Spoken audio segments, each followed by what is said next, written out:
ఏపీలో వైసీపీ నేతల్లో భయం పట్టుకుంది. అది అలా ఇలా కాదు, మాట్లాడాలన్నా సరే బాబోయ్ అనేస్తున్నారు. అధికారంలో ఉన్నప్పుడు భయానికి మీనింగే తెలియని బ్లడ్ మాది అంటూ సినిమా డైలాగులు చెప్పిన నేతలే ఇప్పుడు మాత్రం నోరెత్తడానికి కూడా జంకుతున్నారు. ఏమైనా అంటే కేసు పెట్టి అరెస్టు చేస్తారేమో అని జడుసుకుంటున్నారు.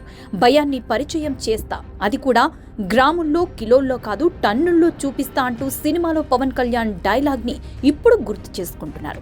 బహిరంగ వేదికలపై నోటికొచ్చినట్లు ఇష్టం వచ్చినట్లు కారు కూతలు కూసిన నేతలంతా ఇప్పుడు ఏం మాట్లాడితే ఏం తంటా వస్తుందో అని భయంగా బతుకుతున్నారు. ఎన్నికైన తొలిసారి అనూహ్యంగా మంత్రి పదవి ఛాన్స్ కొట్టేసిన నేతల్లో పలాస ఎమ్మెల్యే సీదిరి అప్పల్రాజు. 4.5 ఏళ్ల పాటు మంత్రిగా వ్యవహరించిన అప్పల్రాజు అధికారంలో ఉన్నప్పుడు ఇష్టం వచ్చినట్లు వ్యాఖ్యలు చేశారు. ఓ డాక్టర్ అనే విషయం కూడా మర్చిపోయి కొన్నిసార్లు దురుసుగా కూడా వ్యవహరించారు. పోలీసులపైనే బూతులతో రెచ్చిపోయారు.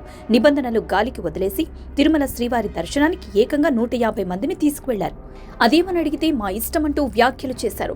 ఇక నాటి ప్రతిపక్ష నేతలపై అయితే ఒంటికాలుపై వెళ్లారు.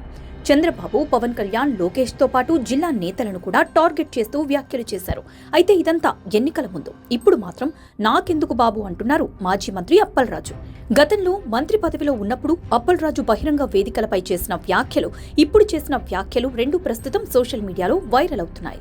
ఇక్కడెవడైనా కనిపిస్తే జుట్టు పట్టుకుని చొక్కా పట్టుకుని పళ్ళు రాలగొట్టమని ఈ సందర్భంగా మీకందరికీ తెలియజేస్తున్నా ఏం మొహమాటం లేదని గతంలో టీడీపీ నేతలు, కార్యకర్తలను ఉద్దేశించి మంత్రి అప్పల్రాజు వ్యాఖ్యలు చేశారు.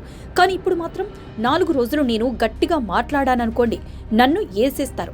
ఆల్రెడీ నా మీద 3 ఎఫ్ఐఆర్లు వేశారు. మీరిలాగే నన్ను రెచ్చగొట్టి గట్టిగా మాట్లాడిస్తారు, వాళ్ళు నన్ను బొక్కలో వేస్తారు అంటూ అప్పల్రాజు చేసిన వ్యాఖ్యలు సోషల్ మీడియాలో తెగ్గ వైరల్ అవుతున్నాయి. అప్పుడు ఇప్పుడు అంటూ వీడియోలు పోస్ట్ చేస్తున్నారు.